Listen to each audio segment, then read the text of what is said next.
नमस्कार, जनता टीवी देख रहे हैं आप और मैं हूं आपके साथ रितेश कुमार गौतम। और वक्त हो चला है बात देवभूमि की और बुलेटिन का आगाज करेंगे एक बड़ी खबर के साथ।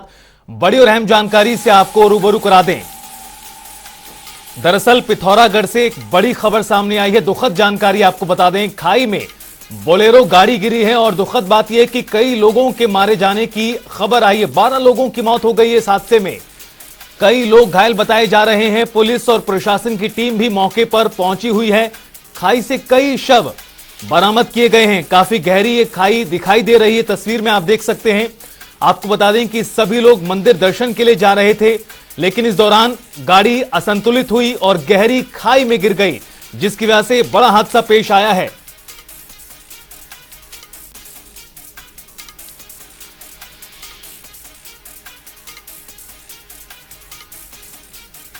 और हमारे सहयोगी प्रदीप सेकरियाल हमारे साथ जुड़ गए हैं इस खबर पर ज्यादा अपडेट्स के साथ। अब प्रदीप, बेहद ही दुखद जानकारी सामने आई है उत्तराखंड के पिथौरागढ़ में, जहां एक गाड़ी गहरी खाई में गिरी है और कई लोगों के मारे जाने की भी खबर सामने आ रही है।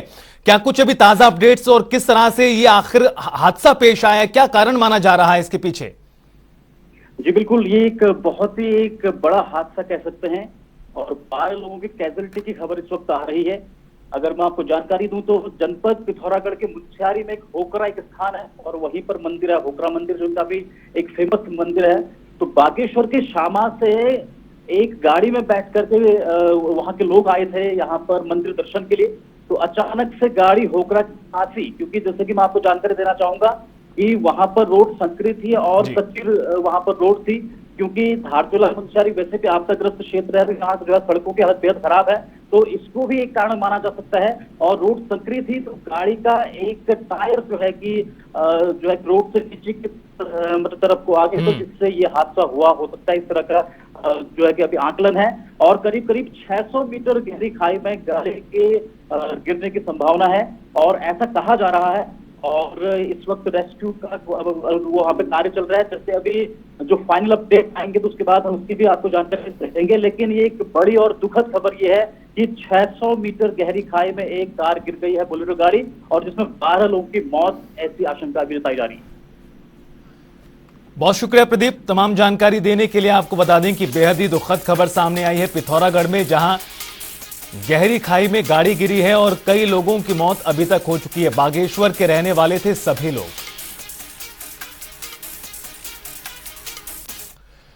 और बुलेटिन में आगे बढ़ते रुख करते हैं अगली जानकारी का। एक और बड़ी खबर से आपको रूबरू करा दें। पीएमओ के 2 वरिष्ठ अधिकारी आज उत्तराखंड के दौरे पर हैं। 2 अधिकारी आपको बता दें उत्तराखंड आएंगे और 2 दिवसीय उनका पूरा दौरा है, जहां पर केदारनाथ और बद्रीनाथ में जो प्रोजेक्ट्स चल रहे हैं उनका यहां पर समीक्षा की जाएगी। पीके मिश्रा और अमित खरे, आपको बता दें कि पीएमओ के 2 वरिष्ठ अधिकारी उत्तराखंड के दौरे पर हैं। जो विकास कार्य या फिर यूं कहें कि पुनर्निर्माण के कार्य चल रहे हैं, उसकी दरअसल समीक्षा दोनों ही वरिष्ठ अधिकारियों द्वारा की जाएगी। ये 2 दिन का पूरा दौरा रहने वाला है, जहां पर अलग अलग प्रोजेक्ट्स को वो देखेंगे, समीक्षा करेंगे।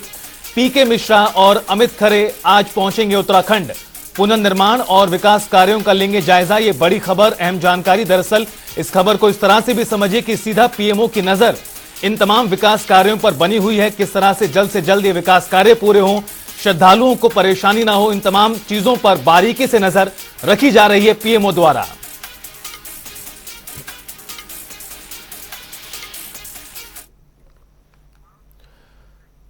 तो वहीं प्रधानमंत्री नरेंद्र मोदी अमेरिका के दौरे पर हैं, जहां उन्होंने अमेरिका के राष्ट्रपति जो बाइडेन और उनकी पत्नी जिल बाइडेन से मुलाकात की। अमेरिकी दौरे पर पीएम ने उत्तराखंड का मान भी बढ़ाया। दरअसल प्रधानमंत्री नरेंद्र मोदी ने अमेरिका के राष्ट्रपति जो बाइडेन और उनकी पत्नी को उपहार स्वरूप उत्तराखंड के चावल भेंट किए हैं, जिस पर मुख्यमंत्री पुष्कर सिंह धामी ने पीएम मोदी को धन्यवाद दिया। देश के यशस्वी प्रधानमंत्री श्री नरेंद्र मोदी जी ने उत्तराखंड में उत्पादित होने वाले प्रसिद्ध लंबे दाने के चावलों को अमेरिका के राष्ट्रपति जो बाइडेन को उपहार स्वरूप भेंट किए हैं। मुख्यमंत्री पुष्कर सिंह धामी ने ट्वीट करते हुए प्रधानमंत्री नरेंद्र मोदी को धन्यवाद किया है। उत्तराखंड के किसानों और समस्त प्रदेशवासियों को गौरवान्वित महसूस कराते हुए देवभूमि उत्पादित लंबे चावल एवं उत्तराखंड को विश्व पटल पर एक नई पहचान दी है।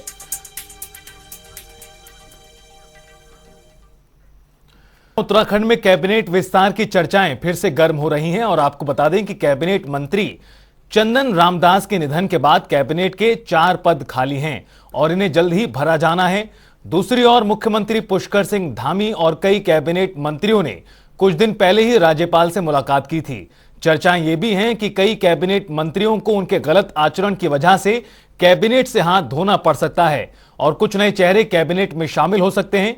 पार्टी के 30 जून तक चलने वाले महाजनसंपर्क अभियान के बाद केंद्रीय नेतृत्व के साथ बैठक प्रस्तावित है, जिसमें मुख्यमंत्री पुष्कर सिंह धामी से केंद्रीय नेतृत्व उनके मंत्रिमंडल का रिपोर्ट लेगा। तो वहीं मामले को लेकर बीजेपी प्रवक्ता विपिन कैंथोला का कहना है कि कैबिनेट विस्तार मुख्यमंत्री का विशेषाधिकार है और सभी कैबिनेट मंत्री सरकार के साथ तालमेल मिलाकर काम कर रहे हैं।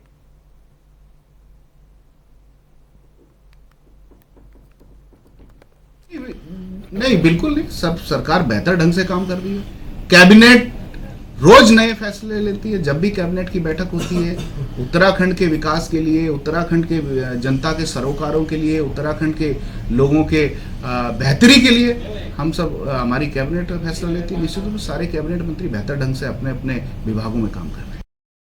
उत्तराखंड में कैबिनेट विस्तार की चर्चाएं फिर से एक बार गर्म होती हुई नजर आ रही हैं। बता दें कैबिनेट विस्तार को लेकर लगातार चर्चाओं का माहौल गर्म है। वहीं दूसरी ओर अगर बात की जाए तो मुख्यमंत्री पुष्कर सिंह धामी ने पिछले समय कई कैबिनेट मंत्रियों के साथ राज्यपाल से मुलाकात की है।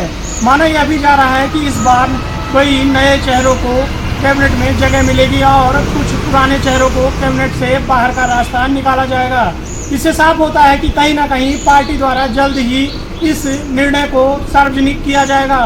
वीडियो जर्नलिस्ट रोहित के साथ नवीन शुक्ला, जनता टीवी, देहरादून। उत्तराखंड में भारतीय जनता पार्टी के महाजनसंपर्क अभियान के तीसरे चरण की शुरुआत हो गई है और इस तीसरे चरण में पार्टी आलाकमान से सभी पदाधिकारियों को घर घर संपर्क करने के निर्देश हैं। इस मामले में जानकारी देते हुए बीजेपी प्रदेश महामंत्री और महाजनसंपर्क अभियान के प्रदेश संयोजक खिलेंद्र चौधरी ने बताया कि 29 मई से शुरू हुए इस अभियान के तहत अभी तक प्रेस वार्ता, टिफिन कैबिनेट सहित कई कार्यक्रम किए गए हैं। तो वहीं अब महाजनसंपर्क अभियान के तीसरे चरण में प्रदेश अध्यक्ष समेत सभी पदाधिकारियों, प्रतिनिधियों को घर घर जाकर लोगों से सरकार की उपलब्धियों को बताना होगा।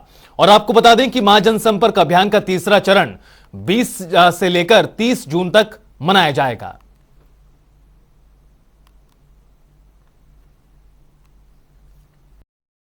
संपर्क अभियान भारतीय जनता पार्टी का एक महत्वपूर्ण अभियान है और इस अभियान के तहत हमने विभिन्न कार्यक्रमों के माध्यम से जनता के बीच जाने का लक्ष्य रखा है। और जैसे कि हमने पूरी 5 लोकसभाओं में 5 जगह हमने बड़ी बड़ी प्रेसें की थी और फिर विधानसभा बार भी हमने प्रेस की है। और साथ में हमारे चाहे लाभार्थी सम्मेलन हो, चाहे संयुक्त मोर्चा सम्मेलन हो, चाहे हमारे विशिष्ट व्यक्तियों से मिलने का कार्यक्रम हो, या हमारे जो है विकास तीर्थ, यानी कि एक लोकसभा में जो बड़ा विकास का काम हुआ उसको विकास तीर्थ के रूप में हमने माना है और वहाँ टिफिन बैठकें भी की है। बीजेपी के महाजनसंपर्क अभियान के अंतिम चरण में प्रदेश की सभी लोकसभा सीटों पर एक बड़ी रैली का आयोजन किया जाएगा, जिसको लेकर भारतीय जनता पार्टी ने अपनी तैयारियां पूरी कर ली हैं। तो वहीं रैली के संबंध में जानकारी देते हुए प्रदेश प्रवक्ता विपिन कैंथोला ने बताया कि जून के अंत में 27, 28 और 30 जून को सभी 5 लोकसभा सीटों पर रैलियां आयोजित की जाएंगी, जिसमें प्रदेश अध्यक्ष महेंद्र भट्ट, मुख्यमंत्री पुष्कर सिंह धामी सहित कई बड़े नेता मौजूद रहेंगे।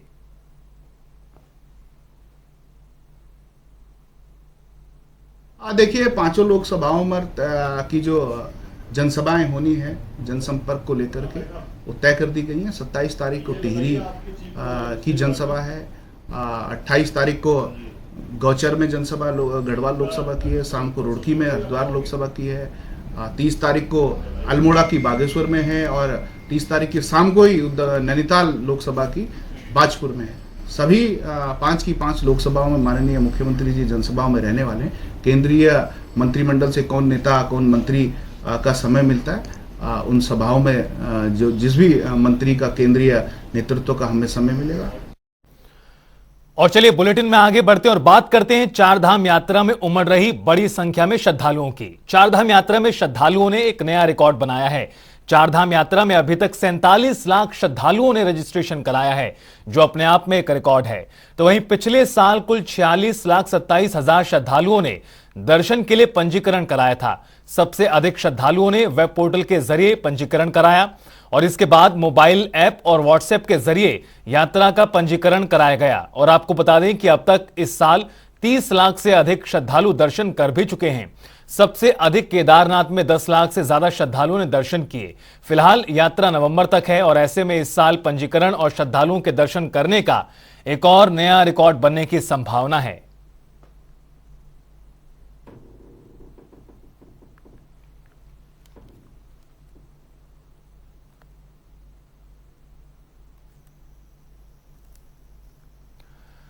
केदारनाथ धाम में सोने की परत को लेकर विवाद में अब अखिल भारतीय अखाड़ा परिषद भी शामिल हो गया है। अखिल भारतीय अखाड़ा परिषद ने मंदिर समिति के समर्थन में अपना बयान दिया। दरअसल अखाड़े के अध्यक्ष रविंद्र पुरी महाराज ने एक वीडियो जारी कर बद्री केदार मंदिर समिति की इस मामले में सफाई का समर्थन किया है। उन्होंने कहा कि कुछ लोग षड्यंत्र के तहत इस मामले में बेवजह राजनीति कर रहे हैं, उनको अपनी आदत से बाज आना चाहिए। आपको बता दें कि चार धाम महापंचायत के उपाध्यक्ष संतोष त्रिवेदी ने बद्री केदार मंदिर समिति पर गर्भगिरी में लगाई गई प्लेटों पर धांधली के आरोप लगाए थे, जिसके बाद से मामले ने तूल पकड़ा।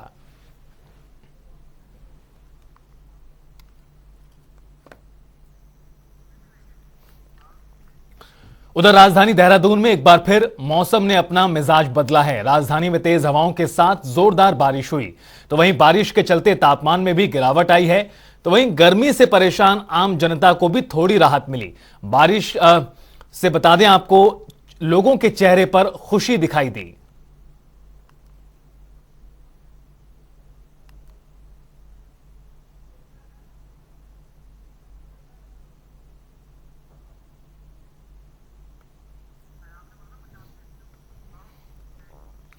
तो वहीं भाजपा के पूर्व प्रदेश अध्यक्ष मदन कौशिक को लेकर इन दिनों हरिद्वार में एक अलग ही बहस है, जिस पर कांग्रेस के नेताओं ने भी मोर्चा खोलते हुए कार्रवाई की मांग उठाई है। दरअसल मदन कौशिक के खिलाफ पार्टी के नेताओं के साथ साधु संतों ने ही भाजपा हाईकमान को पत्र लिखकर कार्रवाई की मांग की है, जिसके बाद सूबे की राजनीति गर्मा गई है। कांग्रेस के प्रदेश प्रवक्ता ने कहा है कि मदन कौशिक के खिलाफ साधु संतों ने भ्रष्टाचार का आरोप लगाया है और मामले में कार्रवाई की मांग की है, लेकिन भाजपा के नेताओं ने इस पर चुप्पी साध ली है। तो वहीं बीजेपी के प्रदेश अध्यक्ष महेंद्र भट्ट से सवाल किया गया तो उन्होंने ये कहकर टाल दिया कि वो तथ्यहीन सवालों के जवाब देना ठीक नहीं समझते, जबकि मामला भाजपा से जुड़ा हुआ है। प्रदेश प्रवक्ता हनी पाठक ने इस पूरे मामले पर कहा कि भ्रष्टाचार किसी भी स्तर पर बर्दाश्त नहीं किया जाएगा। ध्रुवीकरण की राजनीति में माहिर भारतीय जनता पार्टी अब जो है सनातन के प्रतीकों पर ही लगातार हमला कर रही है। चाहे केदारनाथ में आपने देखा होगा कि शंकराचार्य जी को जो है वीआईपी मानने से इनकार कर दिया, उनको कहा कि लाइन में लग करके आप दर्शन कीजिए। अब हरिद्वार में जो है उदासीन अखाड़े के संत मदन कौशिक पर भ्रष्टाचार के खुले आरोप लगा रहे हैं, लेकिन भारतीय जनता पार्टी का नेतृत्व तो आंखें मूंदे बैठा है। उन पर आरोप है कि उदासीन आश्रम की जो जमीनें हैं, जो आश्रम की संपत्तियां हैं, उनको खुर्द बुर्द करने में माफियाओं से मदन कौशिक जी मिले हुए हैं और राज्य से बाहर भी जो संपत्तियां हैं उदासीन आश्रम की हजारों करोड़ का घपला बताया जा रहा है।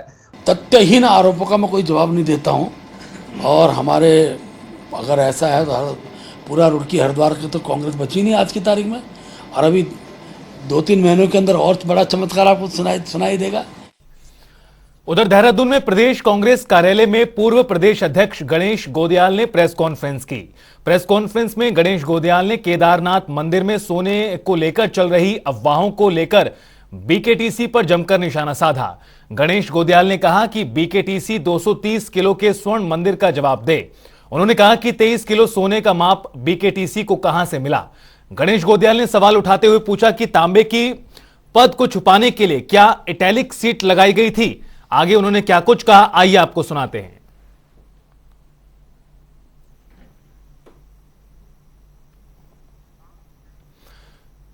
और फिलहाल इस बुलेटिन में इतना ही। आप देखते रहिए जनता टीवी।